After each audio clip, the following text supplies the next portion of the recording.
এটা রবিউল আউয়াল মাস শুরু হয়েছে। এদেশে অনেক মানুষ সবাই মহব্বত করে রসুলকে।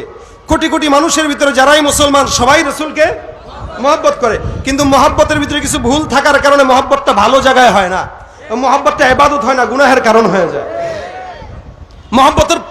মহব্বত করার জন্য মহব্বতের শান দরকার আছে জানা, মহব্বতের সিস্টেম জানা দরকার আছে।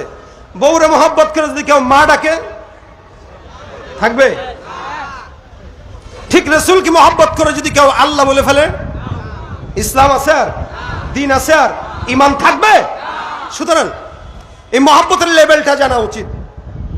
সারা দুনিয়াতে আল্লাহ পাকের পরের স্থান যার, তিনি হচ্ছেন মুহাম্মদুর রাসূলুল্লাহ সাল্লাল্লাহু আলাইহি ওয়াসাল্লাম। একবার পড়ছেন 10টা রহমত নাজিল হয়ে গেছে। রাসূল সাল্লাল্লাহু আলাইহি ওয়াসাল্লাম বলেন একবার পড়েছেন 10টা গুনাহ মাফ হয়ে গেছে, একবার পড়েছেন 10টা সম্মান বুলন্দ হয়ে যাবে। শুধু তাই না, নবী বলেন কেউ যদি বেশি দুরূদ পড়ে, আকসারুহুম আলাইয়া সালাহ, কেউ যদি আমার উপরে বেশি দুরূদ পড়ে তা আমার উপরে ওয়াজিব হয়ে যায় তাকে সুপারিশ করে জান্নাতে নিয়ে যাওয়া। শুধু তাই না, কেউ যদি রাসূল সাল্লাল্লাহু আলাইহি ওয়াসাল্লামের সাথে জান্নাতে, রাসূল বলেন কেউ আউলান নাসিবি ইয়াউমাল কিয়ামা, কেউ যদি কিয়ামতে আমার পাশে থাকতে চায়, মনে করেন আমি আপনাদের বাসিন্দা, কেন আমার বাসা সাইনবোর্ড, আপনাদের বাসা কোথায়? শনিয়াকড়া, কাজলা, আমার বাসা কোথায়? সাইনবোর্ড। তার মানে আপনারা আমার প্রতিবেশী। অনেকে বলে আরে অমুকের বাসা তো আমার পাশে, বলে কোথায়? আমি থাকি সানারপাড়, হুজুরে থাকে সাইনবোর্ড। আমি থাকি রায়েরবাগ, উনি থাকে সাইনবোর্ড। আর কেউ যদি আমার বাসার পাশের বাসা থাকে, আরে আমার পাশের বাসায় তুমি থাকে। ও তাই? আচ্ছা, কেউ যদি আমার উপরে থাকে, আরে আমার পাশেই তো, আবরার সাহেবের ফ্ল্যাট আমার উপরে, আমি থাকি 3 তলায়, ওনার ফ্ল্যাট হলো 7 তলায়। তাহলে কাছে না? কথা কয় না, কাছে না? আর কেউ যদি আমার পাশের ফ্ল্যাটে থাকে, আমার এই ফ্ল্যাট তার এই ফ্ল্যাট, কেউ যদি আমার পাশের ফ্ল্যাটে থাকে, সে বলবে আরে তার ঘর আমার ঘর তো একসঙ্গে। নবী বলেন কেউ আমার পাশে আছে, কে? রাসূল বলেন আমার পাশে যেই ঘরটা, ওই ঘরে সে থাকবে। আউলান নাসিবি ইয়াউমাল কিয়ামা আকসারুহুম আলাইয়া সালাহ, যে দুনিয়াতে বেশি পরিমাণে আমার উপর দুরূদ পড়বে, আমার পাশের ঘরে জান্নাতে সে থাকবে। তার গর্বটা কি কম না বেশি? একদম মিলাদুন নবী করতে করতে জান ফানা ফানা করে ফেলায়। দুরূদ শরীফ জিজ্ঞাসা করেন, একটা দুরূদ পড়তে পারে না। দুরূদ ইব্রাহিম পড়তে পারে না। রাসূল সাল্লাল্লাহু আলাইহি ওয়াসাল্লাম অসংখ্য দুরূদের ছোট্ট একটা দুরূদ পড়তে পারে না। পারে কি? ইয়া নবী সালাম আলাইকা। হ্যাঁ, সুন্দর, এটা পড়তে আমাদেরও ভালো লাগে। রাসূলের উপরে সালাম পৌঁছান, ঠিক আছে, কিন্তু আকীদাটা কি নিচ্ছে? এজন্য ইবাদতকে মহব্বতের ক্ষেত্রে মহব্বতের মাপকাঠি জানা উচিত। আমি ওদিকে যাচ্ছি না, যেহেতু আপনারা সব কথা বলে গেছেন।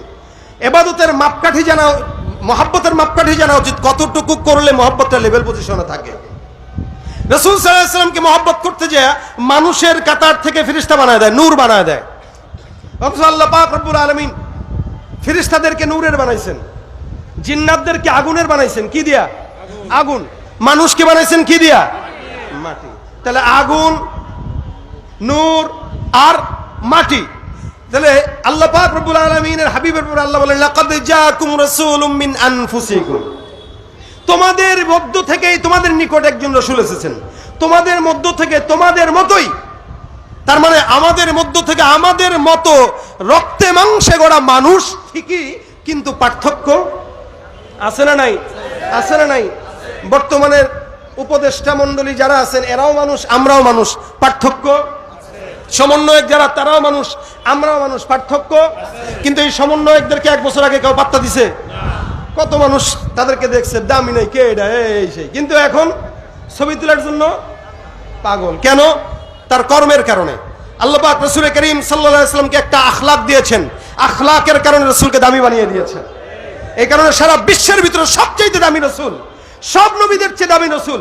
নবী বলেন তখন থেকে আমি নবী যখন আদম নবী হয় নাই। সুবহানাল্লাহ। আল্লাহ পাক রব্বুল আলামিন রাসূলকে এত সম্মানিত করেছেন। আমাদের মতোই মানুষ, কিন্তু পার্থক্য আছে। আমরাও মানুষ, নবী করিম সাল্লাল্লাহু আলাইহি ওয়াসাল্লাম মানুষ, কিন্তু পার্থক্য কোথায়? আমাদের কাছে ওহী আসবে না, নবীর কাছে ওহী আসছে। আল্লাহ পাক রব্বুল আলামিনের হাবিব রাসূল আল্লাহ পাক থেকে মনোনীত। পার্থক্য এগুলাই। এই কারণে রাসূল করিম সাল্লাল্লাহু আলাইহি ওয়াসাল্লামের বারাআত জাহির করার জন্য আল্লাহ পাক অসংখ্য আয়াত কোরআনে নাযিল করেছেন।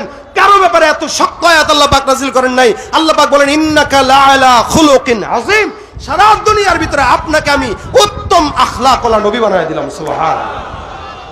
এনেই নবীর আখলাক কেউ যদি মঞ্চে মানে সে দামি, কেউ ঘরে মানবে সে দামি, কেউ সংসদে মানবে সে দামি, যেখানেই মানুক না কেন প্রত্যেকটা মানুষ দামি হবে শুধুমাত্র রাসূলের আখলাক মানার কারণে।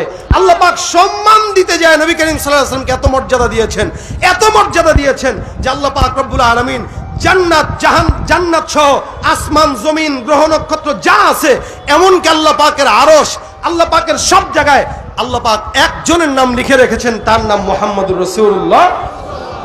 জান্নাতের অলি গলিতে, জান্নাতের গেটে গেটে, দরজায় দরজায়, আল্লাহ পাকের আরশে, সব জায়গায় নাম একটাই, মুহাম্মদুর রাসূল। পার্থক্য তো এই জায়গায়।